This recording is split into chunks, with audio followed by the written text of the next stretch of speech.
Big for this talk. Hi. We're like, it looks really big right now. There we go. Welcome. Actually, I don't like it right there. It's just really not appropriate right now. Yes. Hi, welcome. So today, this is Keith, right? So Joanna, and we are talking about sacred manifestation, which really is just sacred exchange of energy, which is really sex. So we're just gonna get into no pun intended. yeah, we're gonna get into sex. Let's talk about sex. Actually, I should have had that song playing. All right, so whoa, we're little. Why is sexual energy? Hi, Michelle. Why is sexual energy important? Do you know? To recognize sexual programming and to transform oneself spiritually.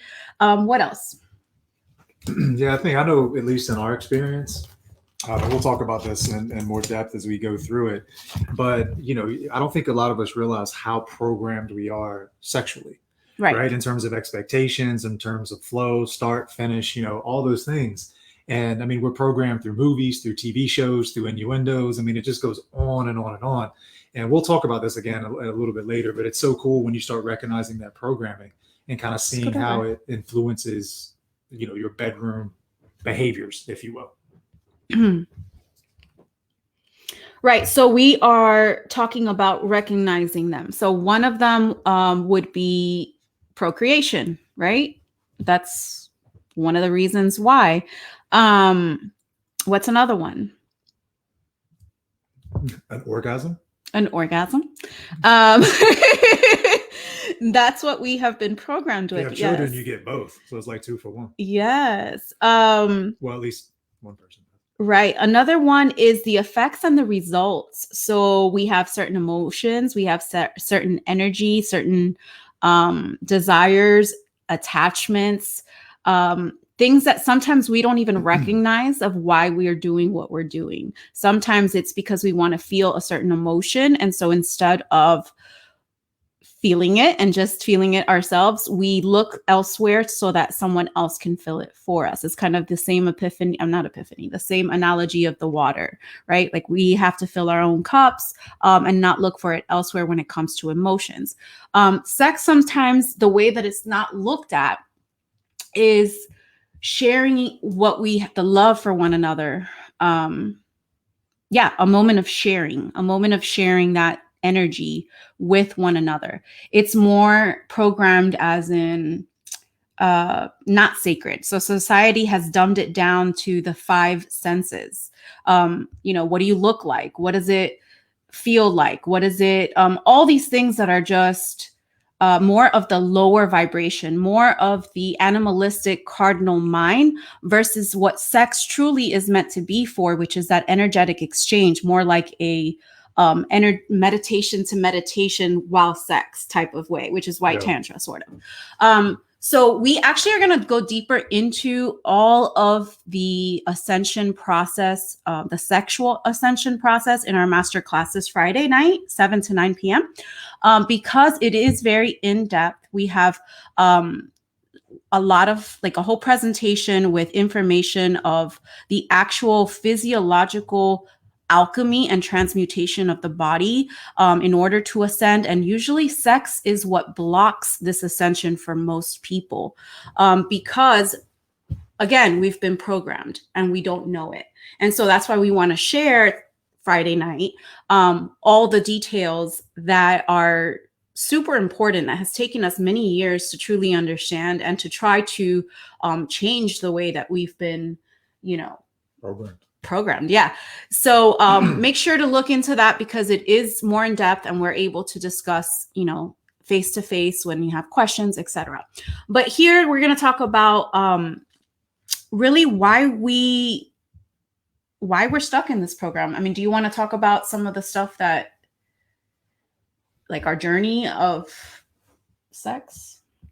Starting from the beginning. Or sexual? Are you just trying to be at the same height? Yeah, I'm trying to get. I guess, yeah. Just our yeah, how we were started off the way we've been programmed, and then our journey to what we have now. Yeah, and I mean, again, we ended the last call I was on was about vulnerability, and you can't talk about this subject personally without being vulnerable. So may say some things. I'm just gonna be blunt. You're cool. We'll we're all adults here. So I think from our perspective, we both had a pretty dysfunctional childhood when it came to sex, right? You'd agree. We both grew up, or I grew up, kind of watching pornography, if you will. Playboy was the thing. It was on the what was the TV? Your old school. You remember this? The when it was like this. Yeah, it was like squiggly gray and black, and you could, if you held it right, you can see it or something. That was kind of where my journey started as a child. I was probably 7, 8, 9 years old, starting to get interested in that kind of thing, and it just sort of went on from there. And so, me personally, watching. I'm a Virgo, so I always want to kind of be the best, right? Don't necessarily have to be the best, but I want to be the best. And pornography for me, set unrealistic expectations of kind of what I should be like, right? In terms of how I should perform, or you get into size, you get into all these different things, right? And that may be important to some people, and that's cool. But at the end of the day, it's not. It has nothing to do with that. Right. I mean, to some degree it does. But if you're practicing the kind of sex we're talking about, that none of that matters. Right. The physical attributes don't matter. It's about the connection with your partner. And it's about, being able to stay in the moment sexually. Because I know with me, I'm always thinking like, what's my next move? What am I going to do next? Right. And it's just not the way, in our opinion, it should be done. So I think it's being present. It's listening to your partner, right? In terms of their breathing, it's listening to them in terms of they'll communicate with you, right? And when you start being present and in the now, it becomes less about the end goal, less about, just how long it is, and just more about being present, right? Which usually will lead to a better, more fulfilling sex life for both partners, for both you and your spouse, girlfriend, or whatever. And a lot of times, a lot of it is we get stuck in our mind with past partners, trust, the attachments we have with our past partners, how that has a lot to do with our psyche when it comes to even while having sex, especially when you've had a relationship where trust has been violated and you've had to try to regain that trust. And then here comes sex, and then it pops back in your mind again that, this happened, they cheated on you or whatever. And it's an attachment that stays with you that energetically is passed on to whoever it is that you're having sex with. So it's basically like, there's this one slide that I have for the presentation that talks about how it's like plugging your phone into a different computer. Whatever it is that they have, you're going to download that. If they have worry, if they have doubt, if they have fears, you're downloading that information to you. So how do we clear this, right? There's so much that has been from the younger years to now that we were not aware of, that needs to be cleared because it's blocking us from being able to get closer to spirit. This is a more spiritual connection that has been dumbed down. So now you just see everyone making it even when we're watching Friends, right? We were watching Friends and we were starting to pick up on all the programming. When you start watching TV after you haven't watched TV, you start to see how the programming is everywhere. And they just make it out to be like, oh yeah, you had sex with this one. Oh yeah, and this one, and this one. And it's like, it's no big deal. It's no big deal. Put a condom on, you good. Yeah, no problem. And another thing is the pharmaceuticals, right? Pharmaceutical companies have this whole, I don't want to say the word agenda, but I did. But there's a connection with a reproductive health and basically, what is it called? Birth control, and relying on birth control. Therefore, it takes away the responsibility of that sacred act because, oh, well, I'm not going to get pregnant. I'm on birth control. So it kind of brushes it under the the carpet. At the same time, it causes a lot of things to your body, physically, hormonally, chemically, that again impede you from being able to have this ascension process where you actually regenerate dormant blood cells, where you are awakened in a way where you are connected to the cosmos, you're connected to all that is, and you can download information in a way that is basically you are anointed or Christed or enlightened. And that is blocking us by the way that we are experiencing sex. And a lot of times it's just the physical attraction. And it's like, how do we reverse that? If we've been so programmed to have this like whatever type of sex and then end it with like an amazing orgasm, and now things are a little bit different than what we thought. How do you reprogram it? And it's been definitely a journey. So do you guys have questions as far as anything goes? Because I know we're trying to like not touch on some things that we're going to touch on Friday. Please ask. So please ask, because we're playing taboo here. Yeah, too. And like you had asked, like sort of in our journey when we started to open up more sexually, probably more in the spiritual side of things. One of the things that we did is we both gave each other a massage in bright light. And again, I'm comfortable with my body, but I'm not comfortable butt naked under bright lights and everything. Like, oh my God. So I gotta lay there, be cool, be in the now, shut my eyes, let her massage me. And be blindfolded too. Yeah, the whole time I'm thinking, what is she thinking? What is she thinking? Which is, a lot of times that's what happens when we have sex. I mean, you had brought up, if you're in a relationship where, you've had some trust issues or, something's broken down in your relationship, a lot of times like that's what you're thinking about, what they're thinking about, or are they thinking about him or her?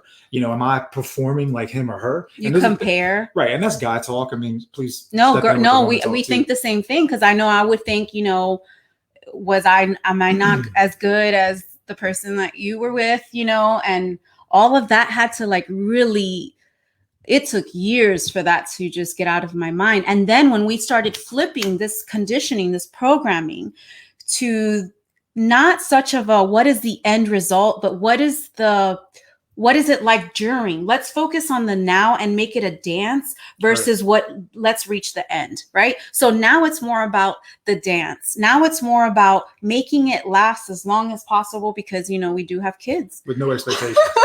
With no expectations. No expectations. And no expectations. And just being there to just allow the person to be and then feel how they're feeling. And then it's like a reciprocation of energy going back and forth. And it's kind of in a meditative state, which is not the normal way of doing it. So it's kind of like, how do we do this? Yeah. And I think too, I mean, again, speaking from our experience is that, a lot of times there's a verse in the Bible that talks about, God is soft, or love is soft. It's not, help me out here. It's not some stuff out of I don't know. Yeah, hopefully you understand, what I'm talking about. But there's a verse in the Bible that talks about how patient love is and how, it describes love is kind, love is patient. Yes, thank you. Yes. And so, again, when we're having sex and we're basically going into the most sacred union in a love stance, the hardest thing for us to overcome is our ego, which is basically our desire, which is basically our sort of want to to have sex with this person, right? That feeling of being turned on is at its heightened state. Well, what's funny is that when you start to kind of go down the road of spiritual sex, you have to constantly keep that voice at bay because it wants to be heard. It wants to, like, I want to, rip it off and get into it, but that's not the move, right? It's calm, it's soft, it's quiet, it's respectful. It's the same thing the verse describes. And so, when you give into, and at least again, in my experience, is that voice there's always a desire to be animalistic, right? To come really it's our lower chakra. Animal nature. Yeah. Right. And there's always a need and a want to do that. And there's a time and place for that. Don't get me wrong. But if that's the aspect of your sexual life, which is what it was for us in the beginning. Yeah. I mean, even up until recently when we started doing the naked massage things and kind of getting comfortable with ourselves in front of ourselves. And we're 16, 17 years deep at this point. So, that just, you can't, we always make this joke that if when you're 20 years old, I don't care. I'll stand out in the bright sunlight at high noon, butt naked. When you 30, dim those lights a little bit, right? But when you get into those 40, it's like, yeah, we in the moonlight, just a trickle of light. Right? Yeah, it does something to you. You really do have to lay there, and instead of getting all these thoughts of, oh my God, what is he thinking? Is this bad? Like, instead of that, you're having to get over that. You're having to level up and get over that and enjoy it, because it's like, are you really going to waste your time thinking about what ifs, or are you going to sit there and enjoy what he's doing? Right? Like that's what you have to get over, because we're the ones that get in our own way with all of this. Yeah. And Michelle, I mean, to your point, your comment, I mean, just imagine, play that out in your mind, what that's like. It's going to be uncomfortable, right? It's extremely uncomfortable. But the moment you flip those lights on, your ego is exposed as well, because it has nowhere to go. You have to quiet your ego. You have to kind of get through that self-talk. And once you get through that self-talk, then you can be in the now, right? Then you can appreciate the things that your partner's doing to you. Then you can step into that more spiritual sex. And again, it's all about quieting the ego and the animalistic nature that we all are sort of driven by. And we're taught through these innuendos and through these social cues that's how it's supposed to be. And it's just. And you know what? That ends up making it shorter and not as great, because it's great, but not as great, because now it's like so much longer, so much greater. And it just feels like you're truly connecting with that person's essence. You're truly connecting in a way that is like, I want to give that love. And if that person's feeling some type of way, I'm sharing that love to that person. It's an exchange of energy. I mean, that's what it's sex. Right. And it's just like, what we talked about last time. I mean, if you have sexual issues with your partner, more than likely there's self-worth issues within yourself, right? That you have to conquer, that you have to shed light on, spend some time on, get over. And I mean, again, not a sex therapist, but I would advise having those conversations with your partner, because that vulnerability will open them up, and then you'll learn some things about them, and you'll start talking on a deeper level, and be able to connect at a deeper level, because now you've sort of exposed the things that were in the dark. Right? Yes, each other's darkness. It's like bringing each other to the light and having to do it together. And so even if you're not in a relationship, it's thinking about how sacred this energy is. It's sacred enough to create worlds. It's to create humans, to create a life. It's a creation energy. And so from that creation, we are able to create. It's a creative energy. That's where all our creations come from. So where does manifestation play? Manifestation is the result of whatever we create in our minds, in our thoughts, with our emotions. So if we are being creative and we are following along this, connection, the sexual energy, we're ascending through the sexual ascension process, we eventually are so aligned that we're able to manifest everything that we create. And because we have that power inside of us, we are then able to transmute that animalistic nature into something creative that we want to manifest. Right? You get what I'm saying? Yep. Yeah. And so I want to spend some time talking about this, because this will go into a little bit about what we'll talk about in a lot more depth on Friday. So we came up with this. We're going to hashtag this, or we talked about hashtag. Oh God, are you really going to talk about this right now? Yeah, we're going to do this. But it's 18 minutes in. Everyone's going to just like go, This is where it gets good. It gets real. So we came up, we were going to hashtag this as kind of a movement.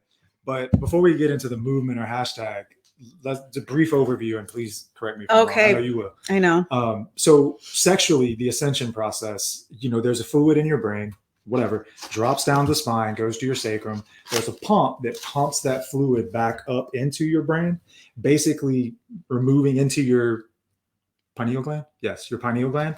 It basically lighting up your brain, right? Which is the essentially physiological ascension process. Mm-hmm. But if I be single, your body should be filtered. We haven't got there yet. We're working on it. But in theory, you cannot have an orgasm. You cannot release your fluid. So you can have an orgasm, but not outwardly. Not outwardly, right? So that's where it gets interesting, right? And I know for us, so we went through this period or phase where we were like, all right, we're not going to have an orgasm outwardly, right? We're going to keep it inside, see how that goes. You recycle it.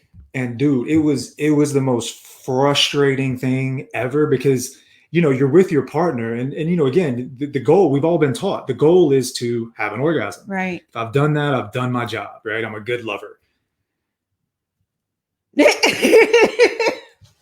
Like now what? we 45 minutes in. What now? Do we just stop? Like it was so weird, but it was so cool because that's where for us it exposed some of that social programming. Mm-hmm. And what happens again is that you learn to not treat sex as a beginning and an end, right? But to treat it, like she said, as a dance, right? I'm dancing with you. That's all we're doing. This, we may dance 4 songs, we may dance 3 songs, but at some point we'll stop, and then it's an agreeable stopping point when we feel like we've connected or whatever. But it's just so interesting to try that, right? So if you're with a spouse or you're with someone, it's called the No Cum Challenge. Try that. Give it a try, right? Set yourself up for 2 weeks, 3 weeks. I think in the beginning, you need to establish a hard stop, like a 3-week or 4-week process, because it gives you a goal, because it's going to be hard. Number one, no pun intended, not to, have the orgasm. So giving yourself the 3 or 4 week start time gives you a number of days and go, okay, we're 2 weeks away. We're 2 weeks in, baby, high five. Right. And then when you get to that 4 week or 2 week or whatever your deadline is, it's like weaning off. Yeah, it's like weaning off because we've totally been so programmed into that it's like, okay, not only does it make it feel like it's the longest tease of your life, because like, come on. But at the same time, you really start weaning off and realizing that energy that you've lost when you've wasted it, is so much powerful and can give you so much more energy and so many more insights and so many more things. And we're not even touching on the spiritual aspects yet, because that's on Friday. I'm not even going to get into the spiritual aspects of it because it is very sacred. And it is in the scriptures, and so we're going to go into all of that. But this, she said, how do you do that? How do you control yourself? This is self-control at its finest. Yep. This is learning how to breathe, learning how to overcome whatever thoughts are trying to creep in by the desire of the ego. This is really just pure self-control. If you're able to control yourself when you are in the best time of your life and you're like, yeah, well, I'm stopping. Peace. That is self-control. You're able to control yourself during anything. Right. And then instead of going high five, we did it. It's like, did you? Oh, you did? We did it. Yeah. My dog, she didn't do it. Held back. but yeah, I mean, so like for me personally too, when we started this and started to kind of, hold back, not whatever, so we could save the sacred fluid. It's the seed. Yeah, the seed, for me, I go to the gym a lot. So I walked into the gym and I'm like, man, I feel like stronger. I feel not angrier. We made it 90 days. Yeah, 90 days. That's about it. Then we got to start over. Yeah, 90 days. So we're still working on the full ascension process, but yeah, it's such a cool thing to try and experience, because I think, again, everybody's journey is going to be a little bit different, but the way where you'll end up with your spouse will be at a far better place than where you started. Right. And it may expose some things, and that's part of the process. You may find out some things that you didn't want to hear. But again, if you're in it to win it with your partner, you got to love every aspect of them. Right. Good, bad, and indifferent. It's just how it's communication. It's all about communication. And for some reason, a lot of times people do not communicate when it comes to sex. I think for a long time we had a communication problem with sex because I was really like at home doing absolutely nothing. This is before now. And I do a lot now. And he was always out working. And so I always felt like my days would drag and they'd be forever. And he is like, I have so much to do. I have so much to do. So his thought process was never on, I want to have sex. And meanwhile, I'm like, does he not want to have sex with me? So there was this whole like abandonment rejection, one of the universal fears we talked about. I felt like, does he, this rejection? And it was because we were in 2 different mind states, but we weren't able to communicate that this was it. And also that's where the self-conscious kicks in, the self-worth kicks in. And you go, self-worth comes up a lot, and we basically throw it off and project it onto our partners. And we do this a lot when it comes to sex. So really it's a matter of our own self-worth. And today I posted self-worth like a affirmation to say, I am worthy, I am worthy, I am worthy, because this is one of the main concerns in society as a whole, is that we all feel like we're just not good enough, and it disempowers us. And we need to be so empowered right now, especially because of this whole frequency shift that we're going through. So I'm getting carried away in other things here. Wow, you good, man. Somebody needed to hear that. Yeah. I can't wait to go deeper into this topic on Friday. Yes, because Friday we have like a whole presentation laid out, where you're able to also bring your partner. If you have a partner, bring them on, because it's a way for both of you to kind of learn to do these exercises together. If you don't have a partner, that's totally fine. Come and learn. Actually, this is when you come and learn. You actually come and learn how not to come, how to really have this ascension process in your mind, so that you already know ahead of time, and you're able to then, because it's very difficult to try to get your partner on board after the fact. Like, you have to be on board in the beginning so that you can practice this together. Imagine the effect putting this vulnerability out there online will have for you guys. Oh yeah, I don't want to think about it really. I don't. I'm just kind of here now wanting to affect whoever's listening. But yeah, you have anything else to say? Yeah, I mean, it goes back to, when we practice this challenge and went 90 days, it's very easy again to kind of get caught up in the programming, right? And you have to forgive yourself, forgive your partner, give yourself some grace, talk through it. If you decide to kind of try that, maybe start off with stop watching porn. Yeah, that's a big one. Yeah, that is a big one. And that's a big industry that does not. Huge. It's huge. It's a whole nother story. But yeah, I mean, have the conversations with your partner. Talk about how did you feel. Ask them questions. Be vulnerable with your partner, and you'll be amazed at kind of what happens and what unfolds and how things change in the bedroom. I think the funniest thing about religion, God, whatever, is that sex is one of the most powerful. Don't say religion and God, because that's too different. Sorry, God. Okay, because religion is like doctrine. Sorry. That's a bad word in this house. So when you, I lost my train of thought. I'm sorry. When we start, so everything that God gives us, right, is usually cloaked in they're usually cloaked in extremes, right? So sex is a perfect example. When we have that animalistic nature and that drive, it's on this end of the spectrum, right? The left side. Mm-hmm. I got it right. Yes. And then on the right side, you've got the quietest, softest, again, just being present, breathing. And there's pleasure in both. And there's nothing wrong with both. But the true gifts are in the subtlety of the soft whisper of, I don't want to say quiet sex, but, meditative sex. That's where all the joy is. That's where all the benefits are. That's where the connection is. Yes, you get all that on this side too. But it's like 10%. But man, it is so much better. But you can't get over here without letting go of what's over there, right? And what's cool is that now we can switch hit. We can bat left-handed and have a good time and whatever. Or we could bat right-handed and it's meditative and it's beautiful. Because it's a journey, and it's not like you can go from being on the left and then all of a sudden here you're on the right. It's definitely a journey, and maybe lifetimes, who knows? But as you go along, right now it's like, okay, maybe we'll touch, here and there, but we're trying to go to the right.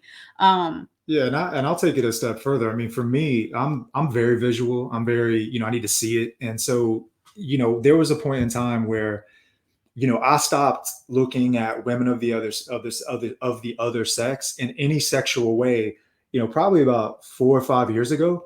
And, I kept telling myself, why are you doing this? It's not a big deal, which is just an excuse, right? I mean, I am so devoted and like into this woman, and from every aspect of like, from sexuality to my mental. And again, I've been on both sides of the coin, right? Like we've cheated on each other. We've done horrible things to each other. But when I gave myself fully over to her, and this is sexually and mentally and everything, physically, everything changes, right? And the sex changes. It gets so much better, and you can kind of start to walk this path of truly respecting your partner, whether they're in the room or they're not. And other people can see that. Other people can see that, and it motivates them too, at least from the conversations that I've had. So it's a powerful thing, and it's so powerful that it'll overcome all the bullshit programming, that we've seen, because people see real, right? Truth can't hide. Truth never hides. And when you see that couple, and you can see that in them, man, it's so cool. Anyway, I digress. Okay, I'm gonna leave it off because it is 30 minutes. I'm gonna leave it off with this. We are gonna talk about this on Friday, but I did want to just kind of put it out there, and I've said this before. So every month during a certain time, you will have this seed, this fluid, this oil come down from your cerebrum to your sacrum, etc., and then it has to ascend. There's a specific time, there's specific things to do when this happens. One of those things is to not be aroused sexually. There's no drinking, no gluttony, a bunch of things during this time period, which of course is for 3 days, 2.5 days. So we're going to talk more about that on Friday. I hope you guys click on the link, look at the masterclass, see if it fits in your schedule and make it happen, because it is something that we're going to go more in depth in, covering a lot more basically than what we just covered. Yeah, we'll talk about a lot more physiological stuff, science-based things, the body, how it works, then scriptures too. Yeah, and then scriptures to back it up in the Bible. So it's pretty cool stuff. Yeah. Super cool. So yeah, thank you guys for joining us today, talking about sex and something that's not, discussed very openly about, not like this at least. So yeah, if you guys have questions, please put it down on the comments. We'll come back and answer, or DM us. And I hope to see you guys Friday night. Hashtag it. Try it. Don't come challenge. Hashtag it. Peace.